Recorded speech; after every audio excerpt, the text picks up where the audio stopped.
I would now like to hand the conference over to Sam Miller, General Manager, Investor Relations. Please go ahead. Thanks, Rocco. Good morning, everyone, and thanks for joining us for Bendigo and Adelaide Bank's 2026 half-year results briefing. Let me begin today by acknowledging the traditional owners of the lands on which we meet today, the Gadigal people of the Eora Nation. I pay my respects to their elders, past, present and emerging. And I also extend my respects to the Aboriginal and Torres Strait Islander people who are present on the call today. Moving to it, the agenda. There's been a minor change to our presentation today, and we will broadcast audio and slides only. Our CFO, Andrew Morgan, has tested positive to COVID, and our CEO, Richard Bennell, will present the first half 2026 results, with Richard and I handling the Q&A. I'll now hand over to Richard.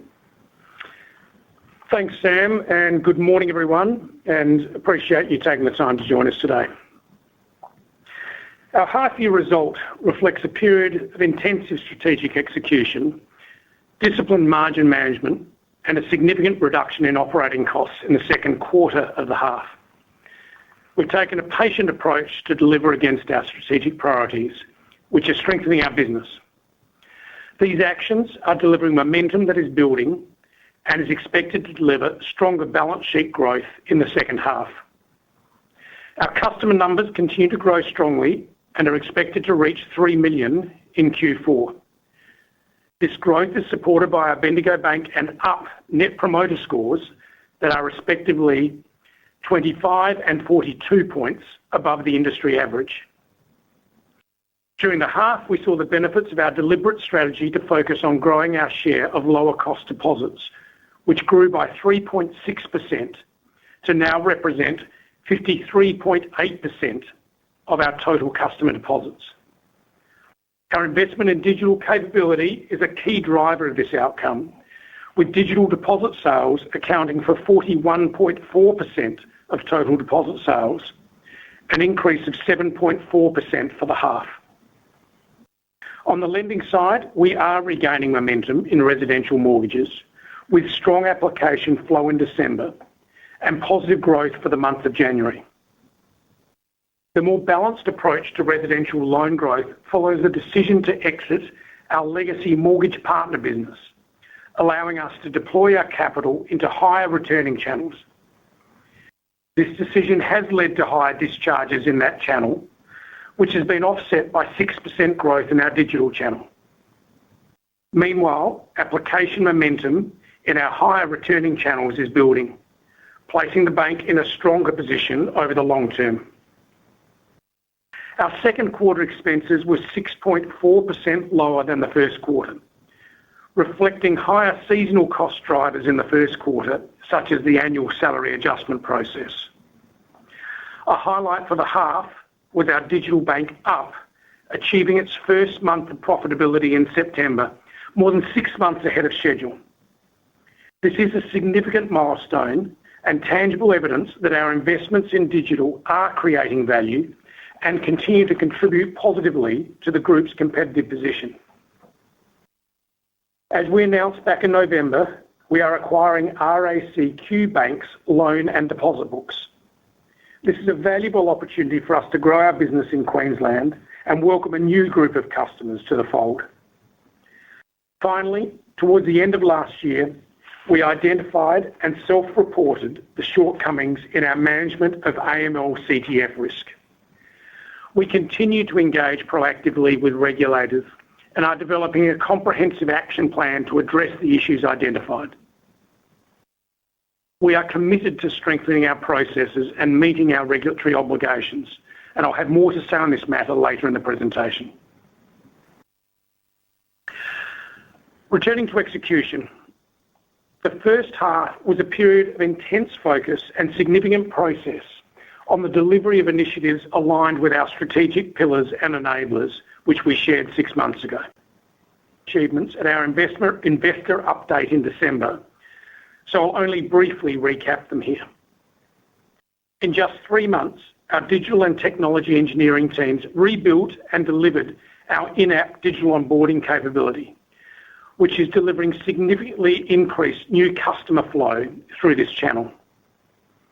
We finalized the full rollout of the Bendigo lending platform, with it now being available across all of our retail branches, and we migrated 180,000 Adelaide Bank customer accounts onto our core banking system, delivering on our long-held objective of one core banking system and two main customer-facing brands. One aspect I didn't speak to at length at our investor update last December was our new 5-year partnership with Google. This partnership will provide enhanced cloud capability, access to enterprise-wide AI tools, and industry-leading cybersecurity defences. Over 2,200 of our people are already utilising the Gemini AI tools, with early adoption showing significant productivity benefits. Examples such as generative AI for hardship detection, improving timeliness of engagement, accuracy, and productivity are supporting improved customer outcomes. These initiatives I've highlighted are tangible examples of the early progress we are making to deliver on our 2030 strategy. I'm excited by the benefits we're starting to see flow, which I'll walk through shortly in our progress update. But first, I'd like to turn to our financial performance. For the half, cash earnings of $256.4 million were up 2.8% on the prior half, driven by a 3.7% uplift in total income. Notably, this is the first half in the bank's history that we have delivered more than $1 billion in income. Income benefited from a 4 basis point improvement in margin as we focused on delivering a more favourable mix of lower cost deposits following a moderation in lending growth. Operating expenses increased by 4.2%, reflecting expected increases in software costs and amortization charges, additional workdays during the half, and higher remediation expenses. Our investment spend declined by 19% for the half as major technology projects such as the rollout of the lending platform came to an end. And finally, in credit expenses, we saw a $2.4 million write-back for the half as collective provisions reduced, reflecting lower overall loan balances, together with the repayment of some larger impaired loans. The overall credit portfolio has remained resilient, and we remain focused on helping customers that face difficult choices due to cost of living and other pressures. Turning now to our divisional performance. Our consumer division delivered strong earnings growth of 5.9% for the half, with net interest income increasing by 4.9%. This performance was largely driven by an 8 basis point improvement in margin, supported by the previously mentioned strong growth in lower cost deposits. Residential lending declined by 2.6% for the half. As noted, this reflects our strategic decision to exit less profitable legacy partners in our third-party originated channel, which contracted by 7.4% over the half. However, our digital lending channel grew 6%. This deliberate shift in focus towards more profitable channels is expected to continue to lift the returns for our consumer division over the longer term. Our business and agri division's cash earnings decreased by 1%, with higher net interest income largely offset by higher expenses. Higher NII benefited from higher average interest earning assets and additional workdays, while expenses were impacted by the ongoing investment in our business lending platform. While overall loan growth was largely flat for the half, we have a strong pipeline of business coming into the second half, with momentum building across our broker channel, agribusiness, and equipment finance. At the FY25 full-year result, I shared 3 areas of focus for the next 2 years that will be critical to progressing towards our ROE target. As I said then, at each half and full-year result, I will update you on the progress we're making across each area of focus. And to recap, these areas are optimising our deposit franchise, enhancing productivity, and delivering sustainable growth. Let me step you through the progress we've made this half. We've previously highlighted that we'll be taking a deposit-first approach to growth, targeting lower-cost deposits as the primary source of funding for our lending activity. To enable this deposit-led approach, we've strengthened our digital deposit franchise through the refresh of our in-app digital account opening capability for Bendigo's new-to-bank customers, and we've enhanced app functionality to deliver improved digital experiences for all our customers. We're now seeing weekly volumes of 400 to 500 new customers joining us through this digital onboarding functionality. Our frontline teams are proactively engaging with our existing Bendigo customers who don't currently have a Bendigo transaction account, and we've also continued to upskill the sales capabilities of both our frontline and virtual banking teams. These initiatives have already delivered benefits with lower cost deposit growth of 3.6%, particularly in the EasySaver, and increased digital deposit sales of 7.4% for the half. Up's Grow and Flow product drove an additional 190 million of lower cost deposits over the half, and we expect this momentum to continue, as highlighted at the investor update. And we are targeting digital deposit sales of 45% by the end of the financial year. Following the announcement of our productivity program in August, the outcome of the first phase is evident in the half-year results.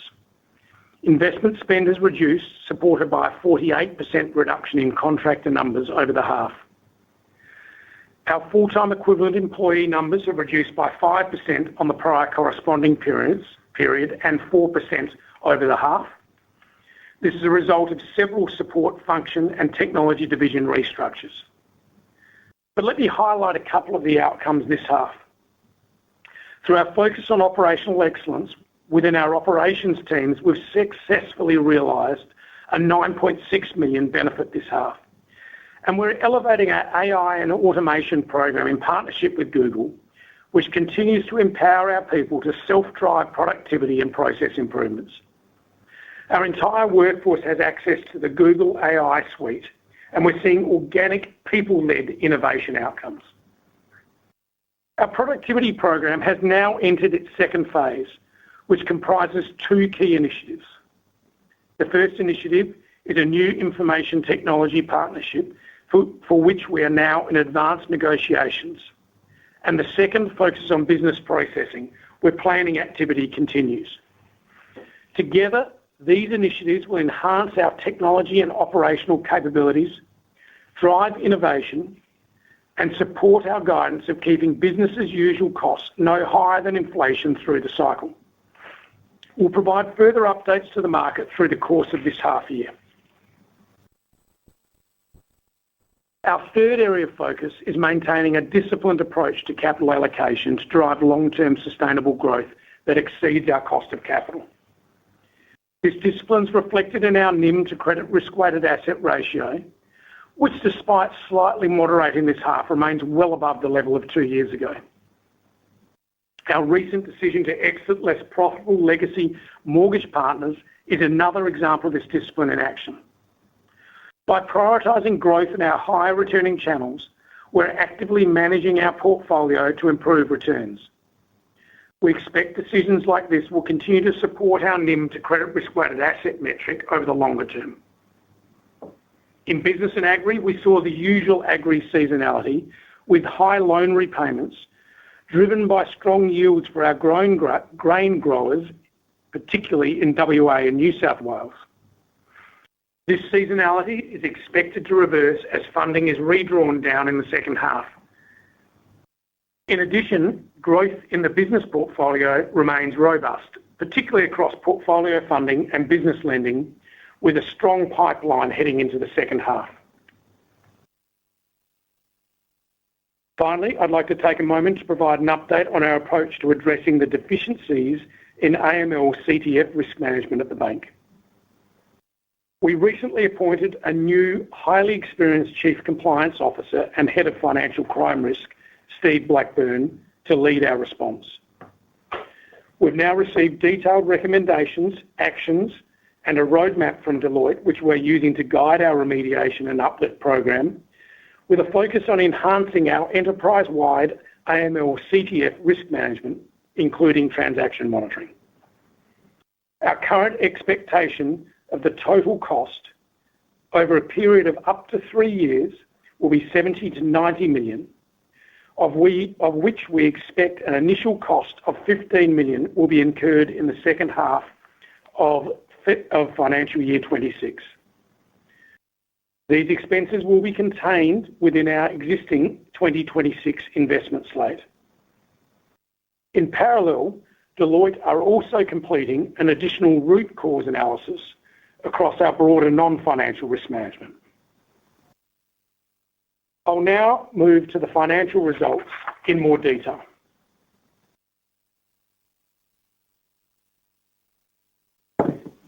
This result reflects improved momentum across a number of metrics following our first quarter trading update.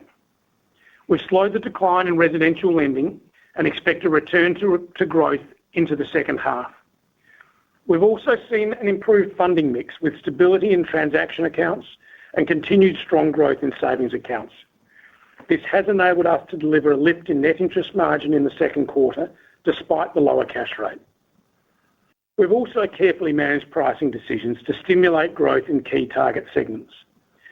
And we've tightened our management of business as usual costs in the second quarter, with quarterly costs reducing over 6% on the first quarter. Our operating performance was 2.8% higher than the prior half, mostly due to strength in income, and cash earnings of 256.4 million are 2.8% higher than the prior half. Our balance sheet is in a strong position going to the second half, reflected in strong capital, funding, and liquidity. On this slide, we show you the usual reconciliation of cash to statutory earnings. You can see that the Adelaide core consolidation was in line with the higher end of the flagged range, and most of the restructuring costs booked in the first half was in relation to the productivity initiatives which I mentioned earlier. Growth in house prices in Sydney and Melbourne boosted HomeSafe unrealised income.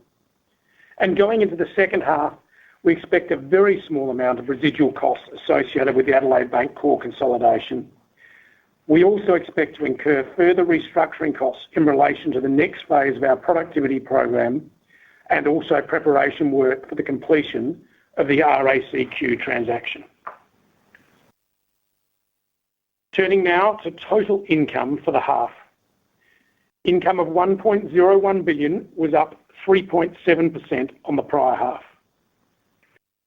Net interest income increased 3.2%, reflecting a slight contraction in average interest earning assets and an improved margin. This was further bolstered by stronger other income, which was up almost 7%. Other income, excluding HomeSafe, was up 6%, reflecting improved wealth and cards income. HomeSafe income was up 8%, reflecting 5% growth in completed contracts on the prior half, and a stronger average profit per completion. In respect of key considerations, as previously flagged, income from the HomeSafe portfolio will reduce over time, subject to the rate and profit on contract completions. This half saw the number of open contracts reduced by around 3%, which is a rate consistent with the last two halves, whilst the average life of contracts completed through the half was around 8 years. Turning now to net interest margin. Compared to the prior half, our NIM was up 4 basis points to 192 basis points. Asset pricing negatively impacted 3 basis points, which was due to a combination of front book pricing pressure in residential lending and ongoing retention pricing pressure in business and agri. Deposit and funding pricing improved 3 basis points, mostly reflecting the benefit of term deposit repricing, and mix provided a 4 basis point benefit, reflecting a combination of improved funding mix and improved asset mix. Income from our replicating portfolios was flat as expected, as was revenue share. Our exit NIM was slightly higher than the second quarter average. Looking forward, key considerations for the second half of 26. We think it likely that a further cash rate increase will happen later this financial year, and we expect a small amount of NIM pressure as lending volumes improve into the second half, following some selective repricing during the second quarter. We also continue to see customers rolling off fixed rates and mostly favouring variable rate mortgages. First half maturities were around 2 billion, and we expect around 1 billion of further maturities into the second half of 26. And higher swap rates could see replicating portfolio contribution turn from flat to slightly positive. The unknown factor, as always, is the degree of price competition on both sides of the balance sheet. Turning now to residential lending. Settlement volumes in aggregate were down 15% on the prior half, particularly in third-party channels.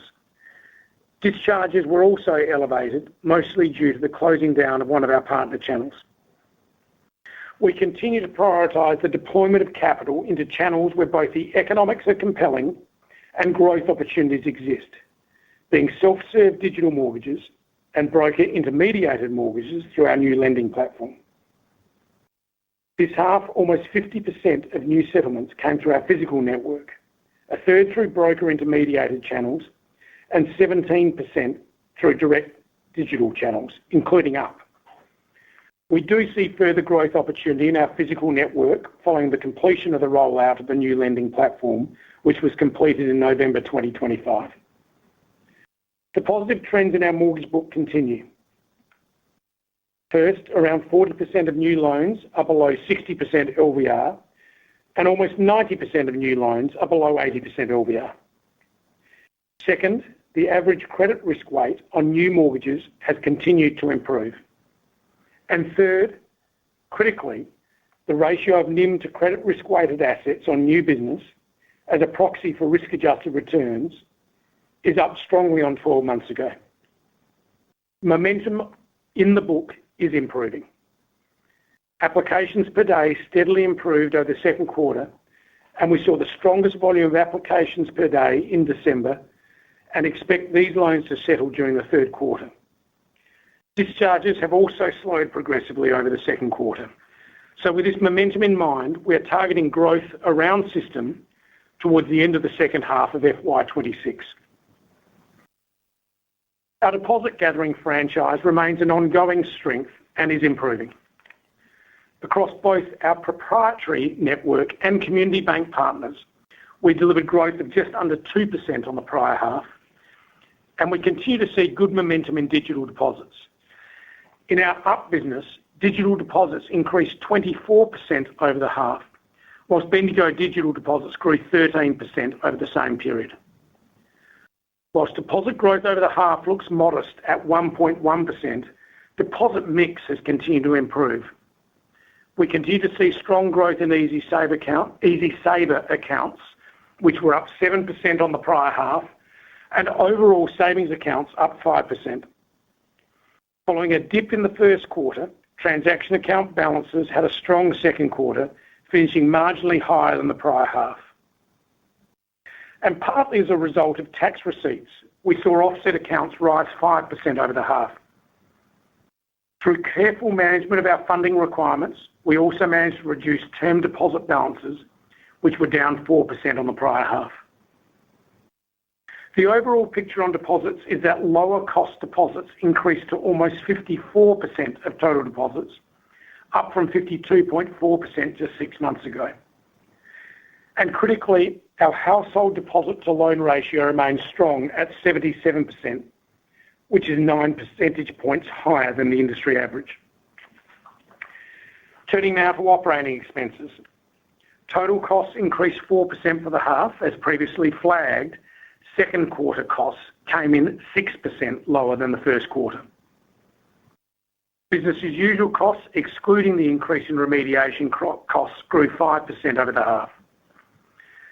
Inflation, software license fees, amortisation, and 3 additional workdays impacted our BAU costs, contributing 6.1% to overall cost growth. Spot FTE were 4% lower than the prior half, reflecting a number of restructuring activities through the half. In respect of second half costs, we are targeting to manage total BAU costs to no higher than the first half. And longer term, we reiterate our cost guidance, which is to keep BAU cost growth contained to no higher than inflation through the cycle. I want to spend now a few minutes on our investment spend, including its composition, and how we think about investment spend for the second half of the year in the context of the recently disclosed AML/CTF issues. As a reminder, coming into this financial year, we had said we expected cash investment spend to be roughly the same as last year, or around $230 million, plus non-cash spend of $30 million at the upper end of the Adelaide core migration. So in total, around $260 million. Around half of the $230 million cash spend was expected to be expensed. For the first half, we spent just under $89 million on cash investment spend, with 65% of that expensed. In addition, we spent $35 million on non-cash investment spend, mostly on the completion of the Adelaide Bank core migration. Our early stage estimate for the AML/CTF uplift program is that it will cost approximately $70 to $90 million and will run over the next 3 years. The remainder of this year will be about mobilisation and early stage activity, costing an estimated $15 million in the second half, and then the work will ramp up into the next financial year. We intend to cover the costs of the AML/CTF program inside our previously flagged FY26 cash investment spend, and expensed investment spend in the second half to be slightly higher than the first half. Moving to credit quality and credit expenses. Our key credit metrics remain sound, and we continue to carefully watch trends in the industry and within our book. Through the half, we booked a net write-back of $2 million, mostly reflecting reduced collective provision on the lower residential lending portfolio. Gross impaired loans have remained stable at 15 basis points of gross loans, and arrears across the book remain low but are increasing. 90-day arrears in residential lending have increased in the low single-digit basis points in the last 6 months to 85 basis points. In agribusiness, arrears have been stable over the half, and the dollar value of arrears has reduced. The technical issue that we described at full year around expired facilities has not yet been fully resolved, though we do expect third quarter arrears to return to more normal levels. Whilst asset quality remains sound and our arrears are at relatively low levels, we do expect bad debts to trend upwards over time. Our funding and liquidity metrics remain strong and well diversified. Our average liquidity coverage ratio for the second quarter was strong at 135%. The proportion of customer deposits to total funding improved on the prior half to just under 80%, and our coverage of household deposits to loans at 77% is well above the industry average. Through the half, we retired some wholesale debt, bring the proportion of our funding needs met by wholesale down to 21%. And our community bank partnerships importantly provide us with a net $15 billion of funding, which provides further diversification and a relatively cheaper funding source than wholesale funding. And finally, turning now to capital and dividends. Our CET1 ratio increased 37 basis points to 11.37% over the half, and this reflected lower capital consumption through reduced lending. Our capital remains well above the board target of above 10%. On a pro forma basis, our 1 January capital position reduced by 18 basis points, reflecting the inclusion of the $50 million regulatory capital overlay. Directors have determined to pay an interim dividend of 0.30 per share, which will be fully franked. This represents a 67% payout ratio for the half, and on a cents per share basis is flat on the prior comparative period. As a prudent measure, this half we will be underwriting around 70% of our dividend, which will in effect mean we retain 31 basis points, or approximately 120 million of our CET1 following the payment of the interim dividend, further strengthening our capital position. So in summary, we are in a strong capital position going into the second half. I'll now open it up for questions. Thank you. If you wish to ask a question, please press star one on your telephone and wait for your name to be announced. If you wish to cancel your request, please press star two. If you are on a speakerphone, please pick up the handset to ask your question. Thank you. I'd like to go to our first question. We have Annabelle Ross from Barrenjoey. Good morning, and thank you for taking my question. I just had one on expenses, specifically BAU costs. So turning to slide 20, when you talk about you're targeting to limit business as usual expenses to no higher than inflation through the cycle, I'm wondering, do you mean 2.5%, which is the RBA target, or 4%, which is the current inflation rate? And then just a second part on BAU costs as well. So they were down in the first quarter, they were 299, and then in the second quarter down to 280. And should we extrapolate from that second quarter number when forecasting and going forward? Thank you. Thanks, Annabelle. In relation to inflation, the reality is that we face the inflationary environment that exists in the economy. So we obviously recognise the RBA is targeting 2 to 3%, but when we're sitting more in the 3 to 4% range, that's the inflationary environment we're operating in, and that's the basis upon which right now we're focusing on trying to keep our BAU costs no higher than that inflationary environment. Clearly, over time, if the RBA is successful in getting that down within its range, then our target will likewise reduce to that 2 to 3% range rather than where inflation sits at the moment at 3 to 4%.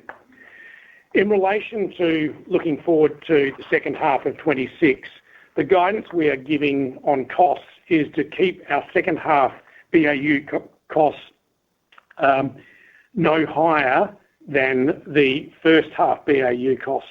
So rather than looking at quarter by quarter, if you look at the cost numbers for the first half, that's the target we've set ourselves to not exceed in the second half. Thank you. Thanks, Annabelle. Our next question comes from Kelsey Bentley from JP Morgan. Hi, Richard. Hi, Sam. Thank you for taking my question. Just looking at the NIM walk on slide 17, could you please describe what drove the 3 basis point headwind of lending pressure, just given the fact that there was negative credit growth in the period? And then just as a follow-up, per your guidance points, how much should we expect margin to come under pressure as growth builds? As you said, it has already begun. Yeah, thanks, Kelsey. Look, a couple of factors on the lending pricing pressure. The reality of the fixed rate lending that is expiring is a lot of that was written at a time during the COVID period when funding costs were at all-time lows. And so the margin on those loans, as they then roll into variable rate loans, often has a slight headwind. We're also seeing on the business and agri side of it, there is intense competition. So the competition to retain and write new business is continuing to have a slight impact on margin through that channel. So overall, the B&A side was about 2 basis points of the 3 basis point contraction. So they're probably the two key factors there. Looking forward, the pressure in the second half, look, it's going to be an interesting one to see how that plays out. We're comfortable with where our pricing sits right now on the lending side of it. But the reality, if we do see continued growth in application flow leading to stronger growth in the second half, and if we're able to get up to that expected level of around system growth by the end of the half, we will need to fund that growth. And the reality is, moving from little or no growth to stronger growth, we may need to look at utilising some other funding sources, such as wholesale or term deposits, which are slightly more expensive. So that's really what we're pointing to, with some potential impact with some slight margin pressure from that higher growth. The reality is there are going to be a lot of moving parts, as there always are with NIM, with the higher cash rate. That obviously has generally some positive impacts, and also with the higher swap rates as well. We'd expect to see some slight positivity from the replicating portfolio versus what we saw in the first half when that was no positive impact. Thank you very much, Richard. Thanks, Kelsey. Our next question comes from Sally Hong from Morgan Stanley. Good morning, Richard and Sam. Thanks for taking my questions. So on margins, what benefit do you expect to get from higher rates? Like, what's the sensitivity for every 25 basis point increase in the cash rate on your unhedged deposits? Yeah, Sally, generally it's around 2 basis points, maybe 1.5 to 2 basis point range for every 25 basis point move. The interesting aspect, though, as always with interest rate moves in either direction, is what the price setters in the market. And obviously with us sitting here at a couple of % market share, we don't have that luxury of being a price setter. What they choose to do on both sides of the balance sheet as far as passing all of that through or not. So, yeah, I think a decent rule of thumb that we have traditionally used is around that 2 basis point level. But as I said, the competitive dynamics will always be interesting to watch as the cash rate moves up or down. Thanks, Richard. Just a second question. So you had a 3 basis point benefit from term deposits. Would you see that as a one-off benefit, or do you expect to get further benefits in the second half 26? And do you think the deposit mix benefit of 2 basis points can continue if the loan growth improves? Yeah, look, the term deposit, we have a really strong deposit franchise, as I know you understand, and over the last half, with less demand on funding, we haven't needed to price our term deposits as sharply as some competitors have done. The reality is, as we move to stronger lending, I don't think we'll have that luxury again, and we'll probably need to make sure that we are priced more closely to where our competitors are. So I don't expect that TD benefit to play out again. From a deposit mix perspective, I'd love to sit here and say, yes, we will continue to see stronger growth in our savings accounts and lower cost deposits in generally. That's the reason we've invested to improve our digital deposit gathering capability. But it's very hard to make that sort of commitment with a forward view, again, given the competitive dynamics and also with the expectation that we'll be growing the balance sheet in the second half. So, look, I'd love to say, yeah, that's what's going to play out in the second half, and I'll be delighted in 6 months if we can report that. But I don't have a strong level of confidence that we'll see the similar benefit in the second half. Great. Thanks, Richard. That was very helpful. Thanks, Sally. Our next question is from Andrew Lyons from Jefferies. Thanks and good morning. Richard, just a question that somewhat relates to what's been asked already around margin, but maybe from a higher level. If you look at your divisional revenue performance on PCP, your consumer division saw strong revenue growth in the face of a shrinking loan book, while your business and agri division saw strongly negative revenue growth, I think -5 or 6% in the face of what was pretty strong loan book growth on the PCP. Now, well, I accept you can't shrink to greatness ad infinitum. From a high level, what does it say about the state of the business when the cost of loan growth seems to be such significant revenue margin pressure? And I think it's particularly relevant given you are looking to accelerate growth into the second half. Yeah, look, it's an interesting conundrum, isn't it, Andrew? What we need to do is try and get this balance right. One of the reasons that influenced the lower growth in the residential side or the consumer side of things, well, there's two factors there. One of those was what I spoke about earlier with exiting one of the third-party channels, which has seen accelerated runoff in the back book there. But the other factor is we really did want to wait until we had the functionality in place from a digital perspective to see stronger growth in our lower cost deposits before we felt comfortable to, I guess, move back to a more competitive position and hopefully drive stronger growth going forward.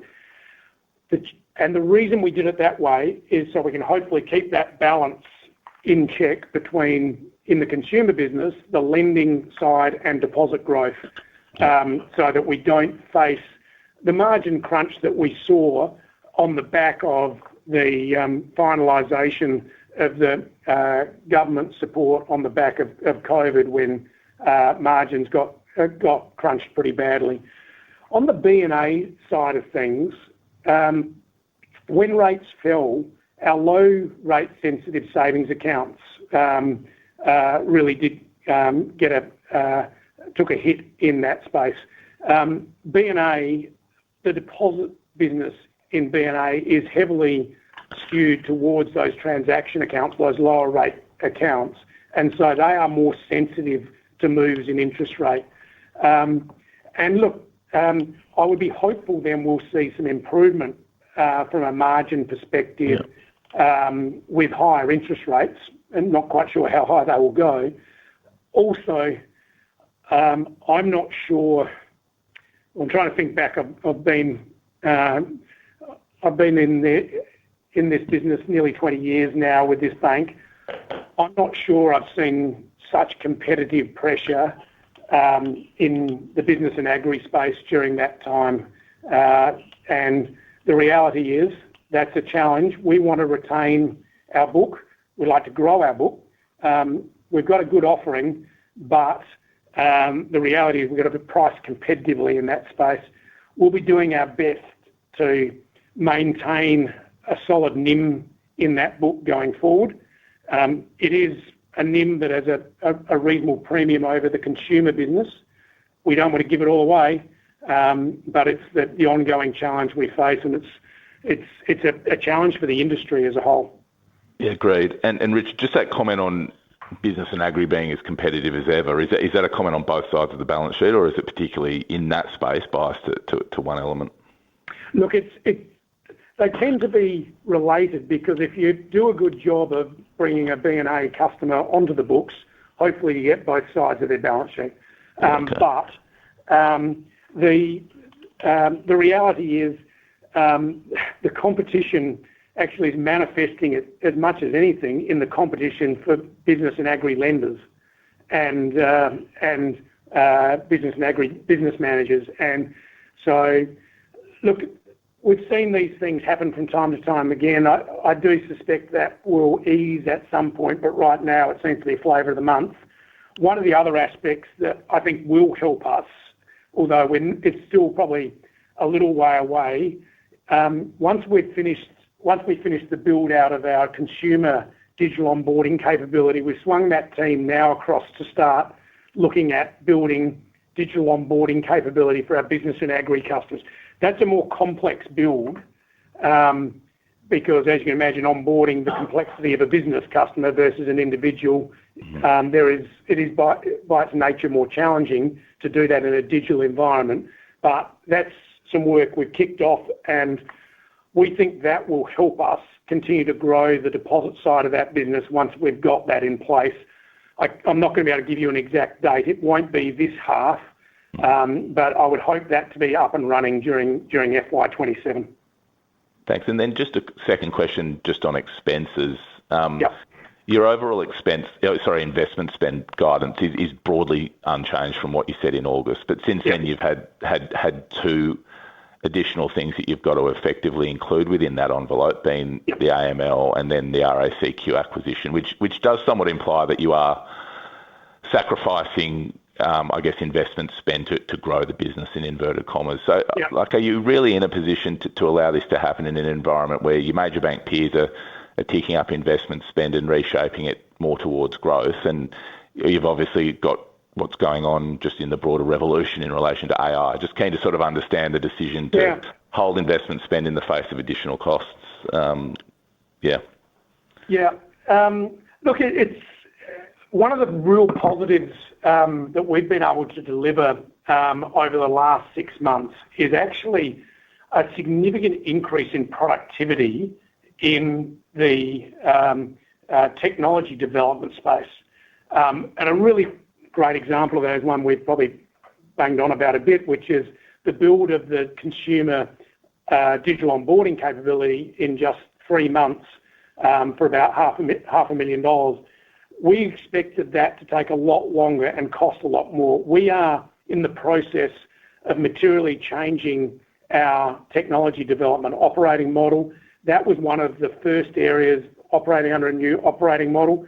So we're seeing greater efficiency and productivity coming through that space, which has actually freed up space in our investment slate for us to then reallocate funding to AML, CTF, and also RACQ. Now, the other aspect that actually has allowed us, as we've been generating this productivity, that has allowed us to free up contingency that historically we haven't necessarily been able to free up because we've had to use it on major projects. So again, I'd like to say this is a foresight of what we'll continue to see with a significant improvement in productivity, and that includes the use of AI tools in the development of new functionality and coding and the likes, which is actually having a positive impact in our tech productivity space. So that's we don't think reallocating funds to these areas are going to impact our growth agenda. We think we've got enough allocated to those aspects that will drive growth, such as the digital onboarding for B&A. But the reality is you're always making tough choices when it comes to the investment slate because there is always an excess of demand over the amount that we're prepared to allocate. That's great, Richard. Thank you. Thanks, Andrew. Our next call is from Tom Strong from Citi. Thanks, Sam, and thanks, Richard, for the chance to ask a couple of questions.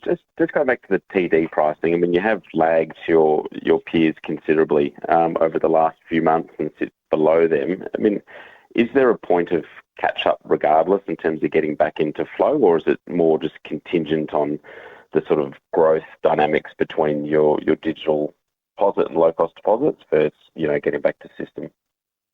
Yeah, you're right, Tom. We have deliberately lagged some of the pricing there. We did make a move in our 12-month TD.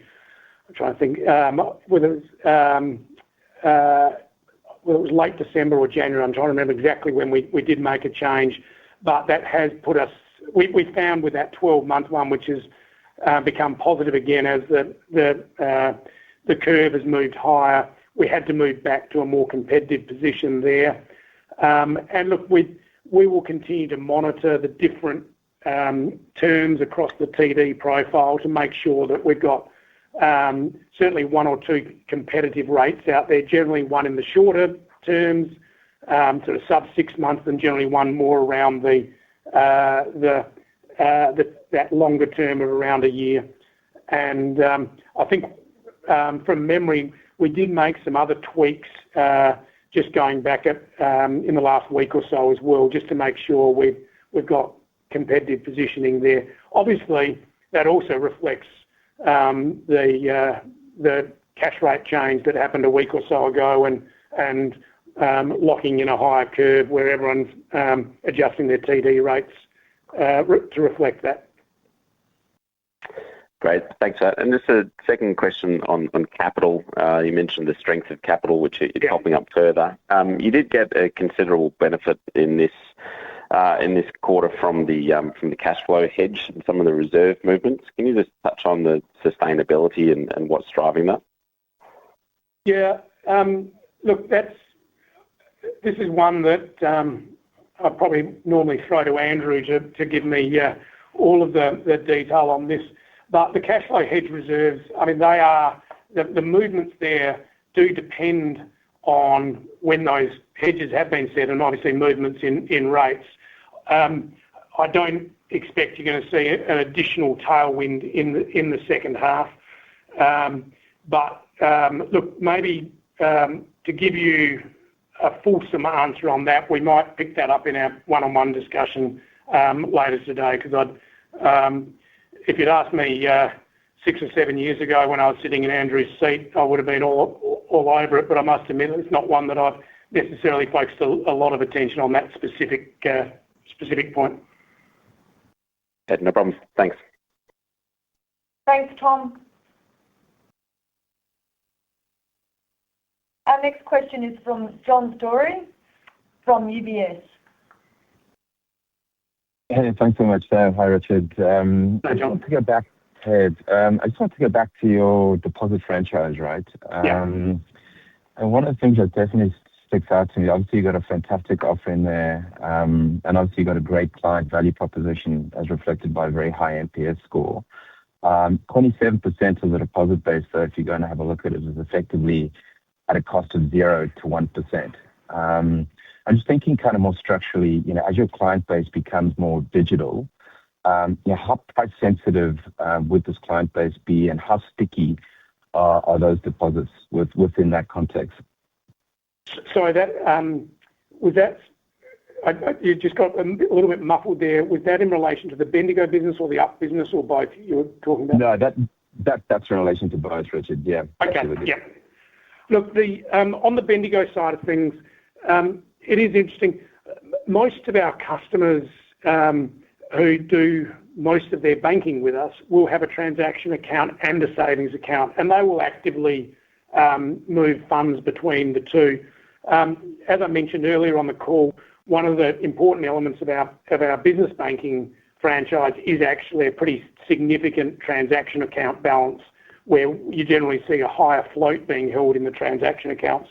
So just because they're moving to a digital channel, what we're seeing, interestingly, from I'm trying to remember how many thousand customers we've already onboarded through the new digital capability through Bendigo Bank.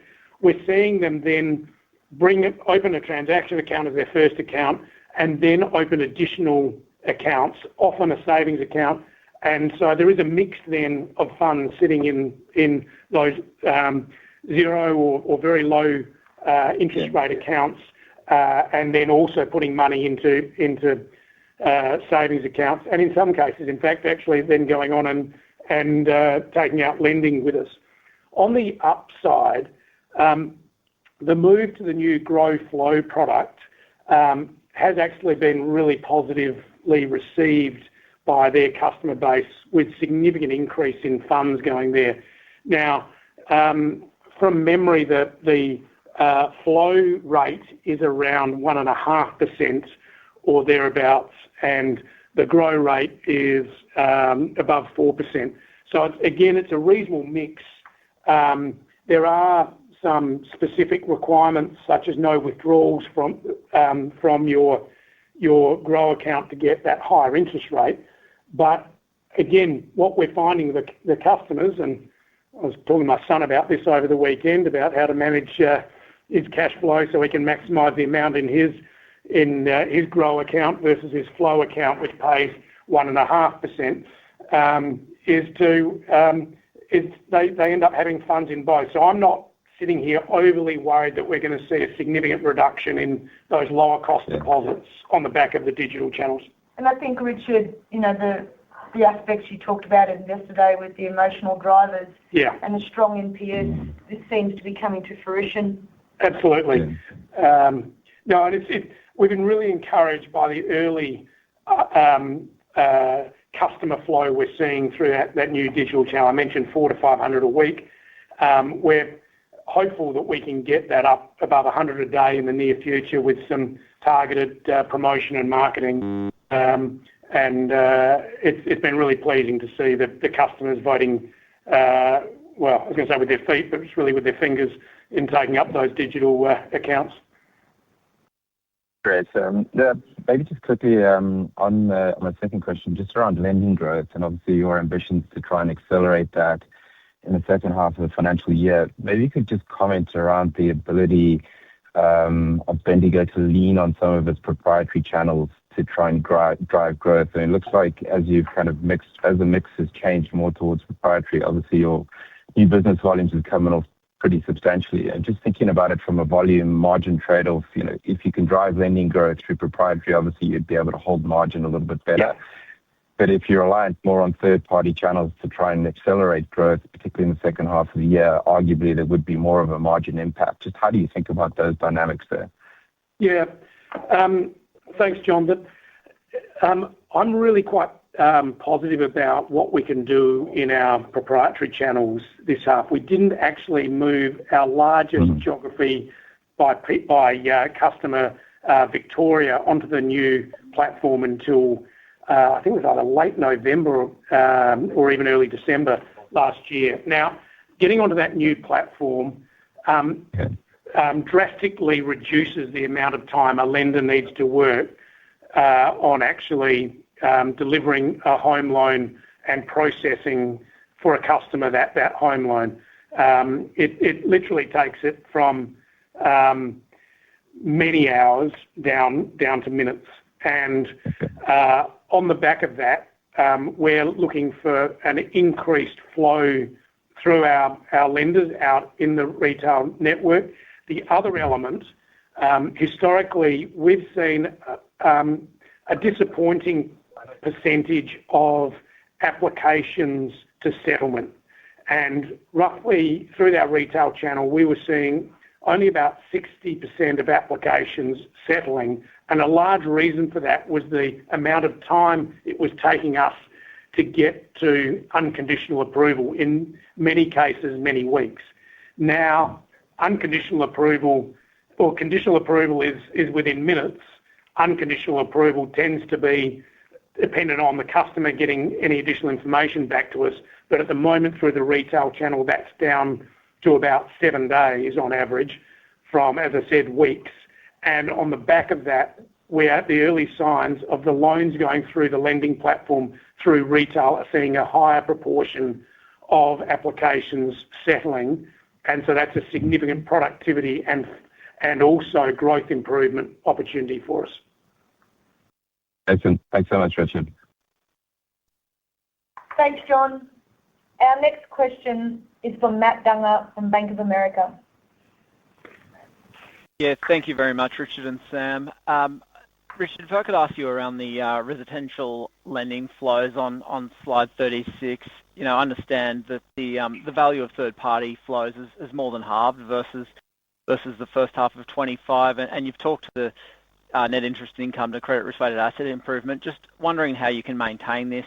How much of this do you expect to unwind in the second half as you return to growth, and what sort of cost of capital targets are you going to set? Will you be able to maintain the improvements that you've got through from pricing discipline?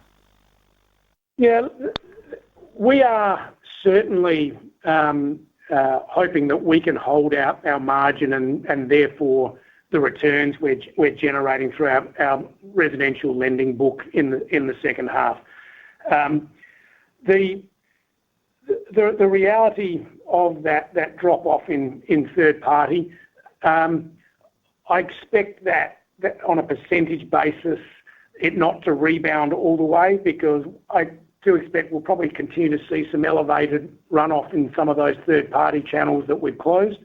But I do also expect that we may well see some additional new business flow as we have moved some of our price points in some of the higher returning points across the competitive market into a position where we are price competitive. Look, it's going to be that's the real challenge in front of us, to hold that return in new business through our margin. The one thing, though, that does help us is the significant productivity benefits we are now getting through that new lending platform. So the cost of manufacture of a lot of those loans is a lot lower than where it was a couple of years ago before we had that platform. So the price points we've got there are above our cost of capital across those different products. The challenge, though, as I mentioned earlier, is as we get that higher growth, is to not give that margin back through funding. And that's the art and science of this business. As I said, we've now got more capability from a customer deposit perspective in that digital space. Up is making a positive contribution, a net positive contribution with its deposits as well. We're going to be working damn hard this half to not give back margin as we start to see growth come through.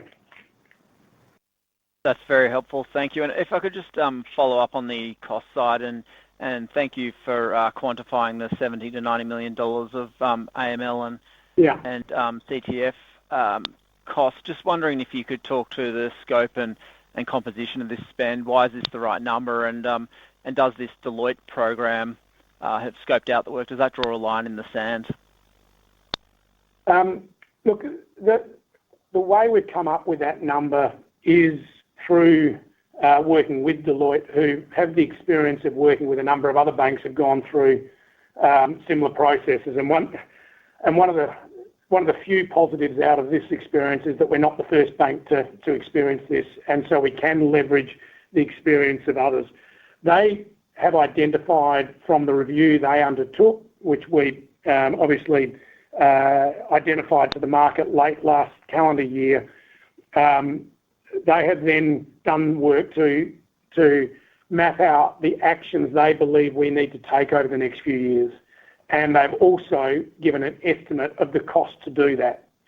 We've worked our way through that. We've also assessed each of those actions against what we believe our capability is to deliver on those, and then done a bottom-up analysis of the potential contingency around the different actions we need to take. And so that's where we end up with a range, whether you've got it with or without contingency. As far as drawing a line in the sand, look, we are very hopeful that this time frame and this investment will get us to a position of addressing the shortcomings that we've identified. Steve Blackburn, who I mentioned, who's just joined us, comes with the experience of working or doing this same role with one of the major banks when they went through this process, and also another large listed organisation, not in the banking sector, who went through a similar challenge. He's only been with us a couple of weeks now. He's now working his way through a review of that estimate. Early days, he's only been with us a couple of weeks now. He thinks it looks reasonable, but there's still more work for him to do and his team to really forensically assess whether that's the right plan and the right cost. But we thought it was really important, given we've got this initial estimate, to get it out there. It may change, but if it does change, we'll certainly keep the investment community abridged of that. I'm very hopeful that we're allowing sufficient funds and sufficient time to fix the issues we've identified. Thank you very much. Thanks, Matt. Our next question comes from Ed Henning from CLSA.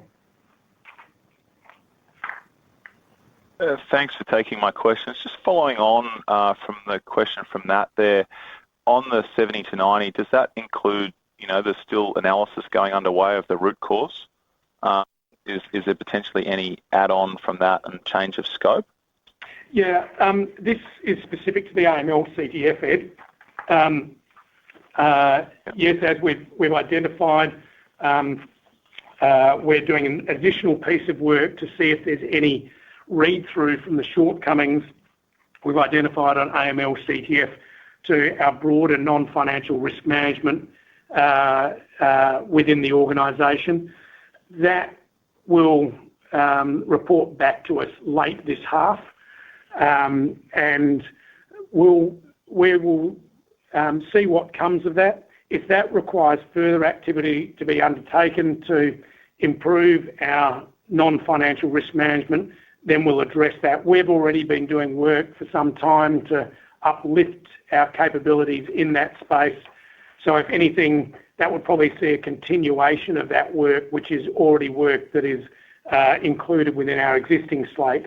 So we'll just have to wait and see what comes and what findings come from that work, and then if there's additional activity that needs to be undertaken.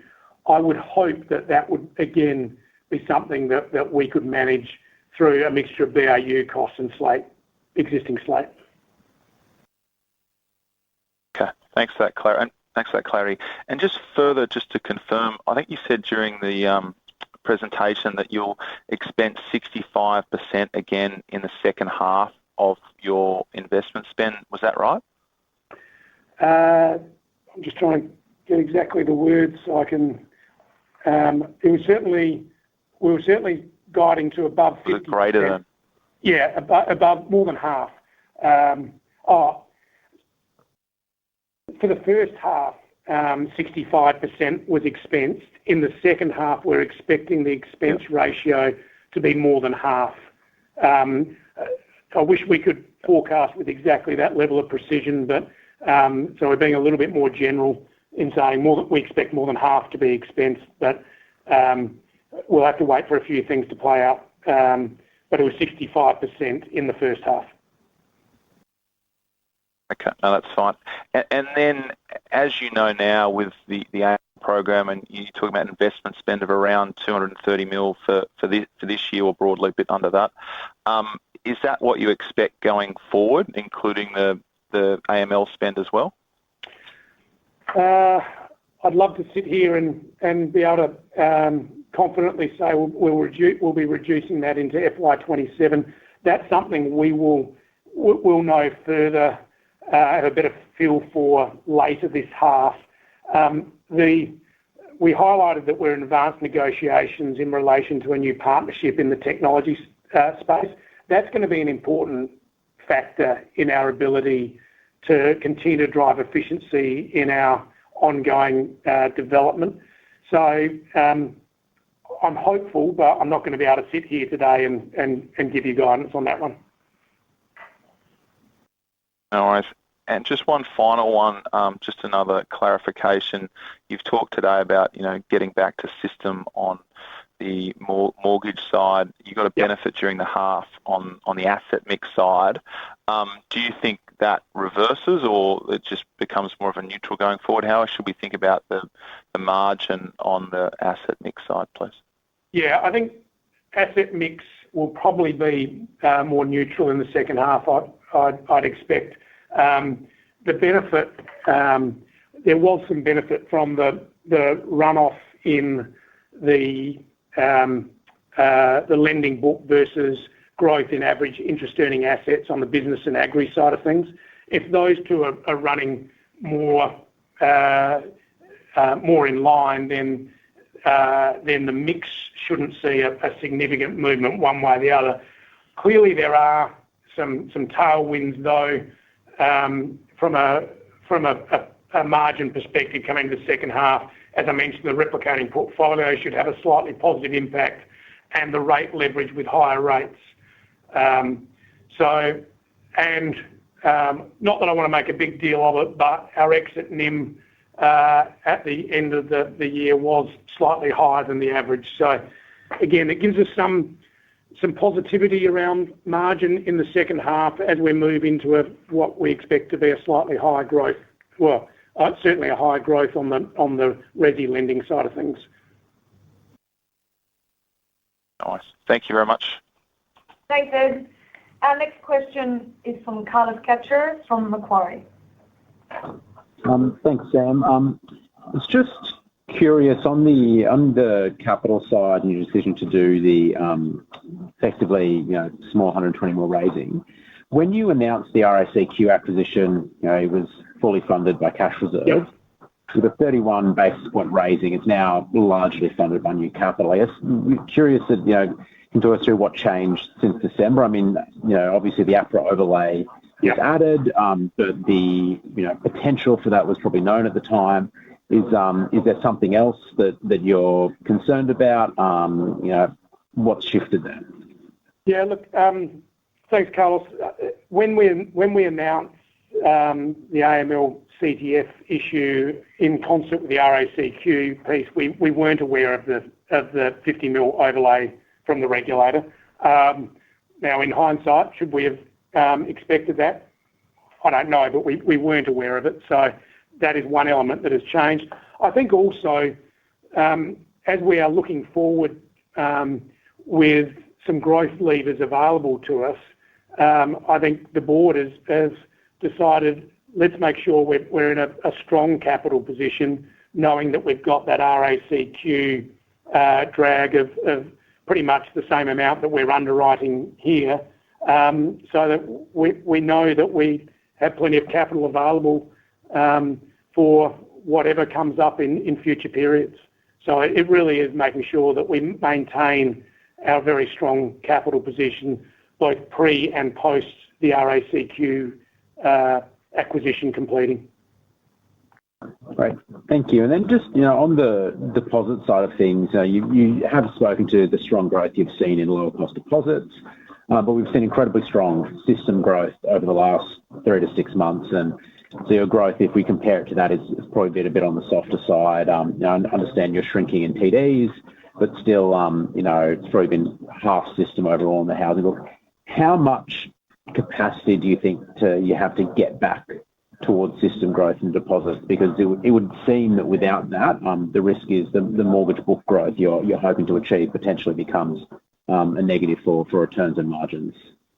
Yeah, look, I think we will continue to hopefully see strong growth through these digital channels I've spoken about. We only went live with the digital onboarding, I think it was in October. In fact, I do recall it was October the 2nd. It was a birthday present to me. So that's only been in place for a quarter, and the volumes are increasing through that channel. Having said that, we do know that we will need to see some growth in term deposits, and I guess our flagship deposit product of EasySaver continues to grow above system, and that continues to be a really attractive product for our customer base, and so we'd hope to see that continue. But look, your question's a fair one. As we start to grow the lending side of things, we need to make sure that we maintain our deposit-led approach to lending, and not let that lending get to a position where the funding of that's going to have a material negative impact on margin. Great, thank you. Thanks, Carlos. Our next question is from Brendan Sproules from Goldman Sachs. Good morning, Richard. Congratulations on doing the whole presentation by yourself. You're probably sick of answering questions. Look, I've got a question on slide 40 around the composition of your business lending mix. I mean, 18 months ago, Bendigo came to the market with a new strategy around business lending, but what we've seen since then is growth really in equipment finance, and we haven't really seen the growth in those 4 target areas of micro SME, property and agri that you outlined. In terms of the equipment finance, you have had one of your competitors say that they're exiting that market, citing very low returns on equity. Can you maybe talk about the returns on equity in that part of the business? And then secondly, around when we should start seeing some growth in those 4 target areas that you outlined 18 months ago. Yeah. So, look, equipment finance is an interesting one. We actually see really strong returns there, but we are not generally offering, our book is not dominated by distribution through third parties.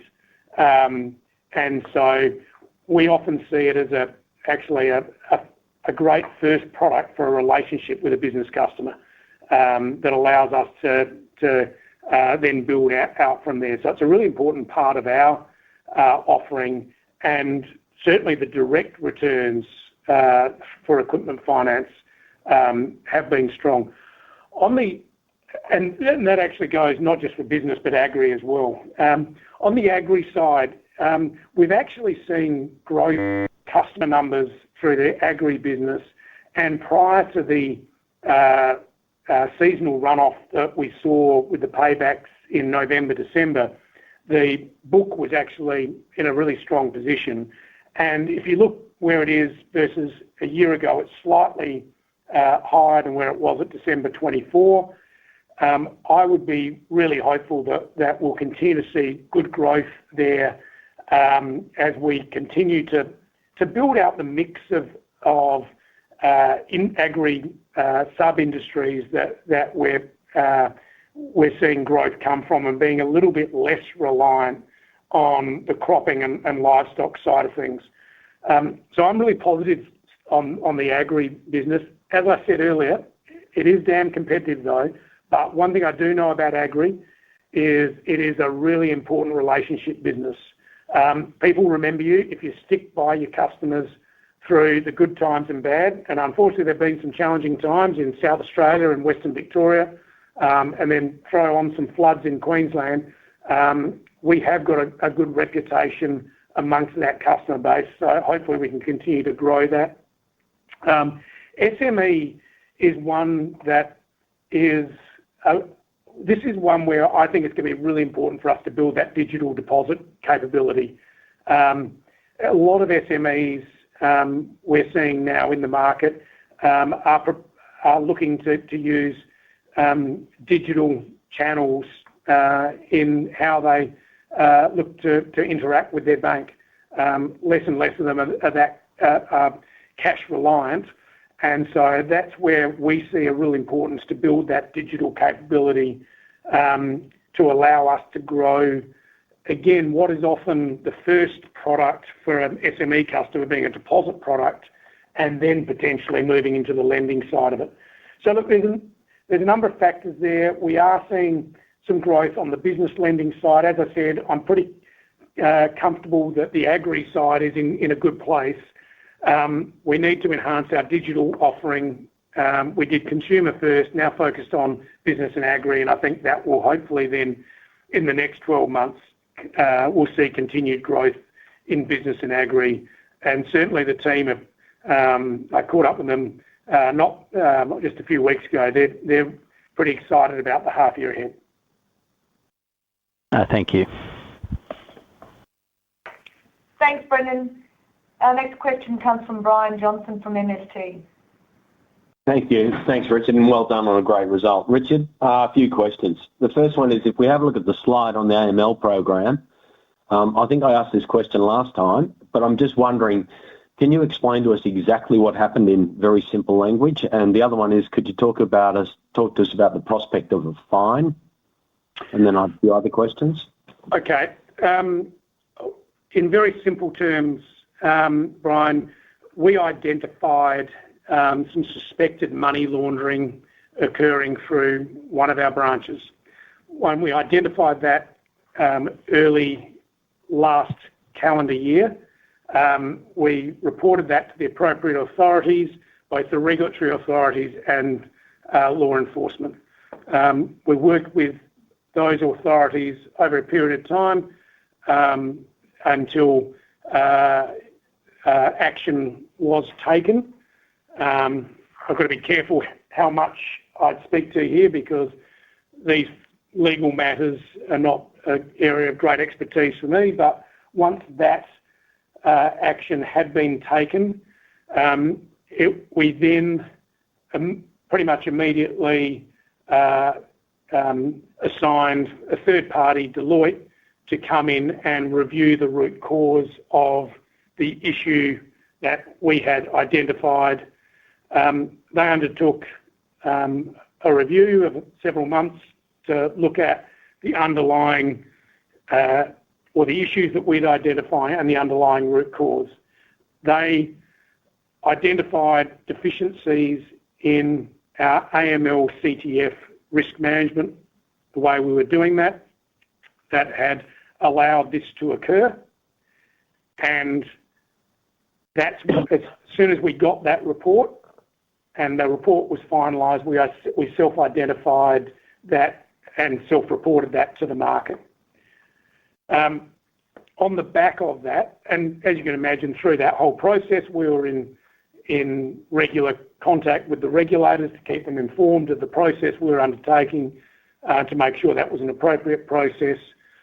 On the back of that, just before Christmas, the Prudential regulator imposed the $50 million capital overlay and asked us to undertake a broader non-financial risk management review, which is underway.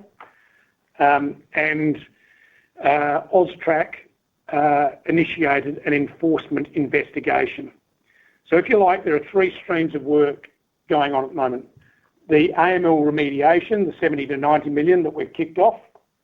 There is the non-financial risk management review that we're undertaking for the Prudential regulator, and we are working with AUSTRAC to provide them with all the information they need to complete their enforcement investigation. What comes out of that enforcement investigation, I really don't know, and I don't even know the time frame. So, Richard, yeah. So, Richard, that this was facilitated by Bendigo staff. This was not. Look, I'm not going to go there, Brian. There was clearly a breach of AML CTF activity going on, and it went through one of our branches. And that's, I think, all I can say. If and when law enforcement activities are completed, then I'll be happy to make public anything that is made public through that. But I've really got to be careful what I do and don't say. No, thank you very much. Now, Richard, the other one is just on the net interest margin slide. Yeah. Very cautionary outlook, but then if you have a look at the considerations, we're talking about cash rates rising, but you're talking about some margin pressure. You're talking about return to growth perhaps in the fourth quarter. It's telling us that the exit rate is actually higher than the December rate, which was higher than basically the September quarter. That kind of sounds to me as though you're telling me in the next quarter the NIM is up and then it falls quite dramatically in the quarter thereafter. And then when we have a look out in the year after, are we talking about this 3 basis point decline on the asset side that we see coming through each quarter going into 27?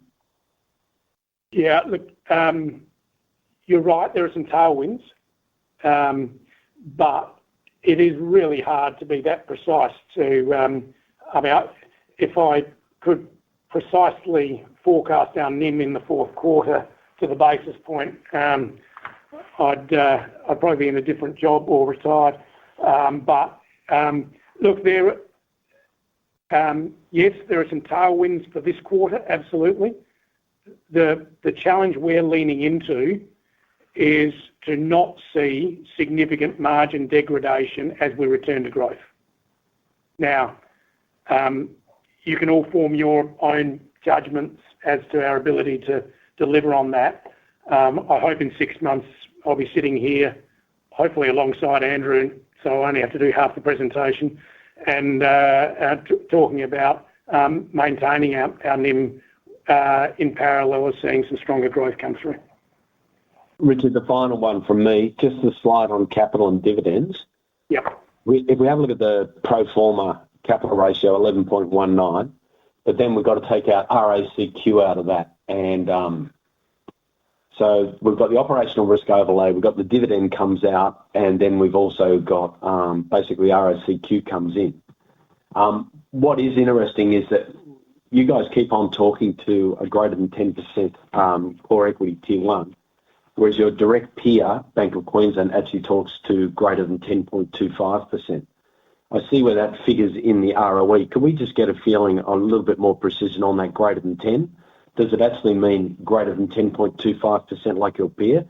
Or if it is, in fact, just greater than 10, why is your capital requirement lower than your immediate peer?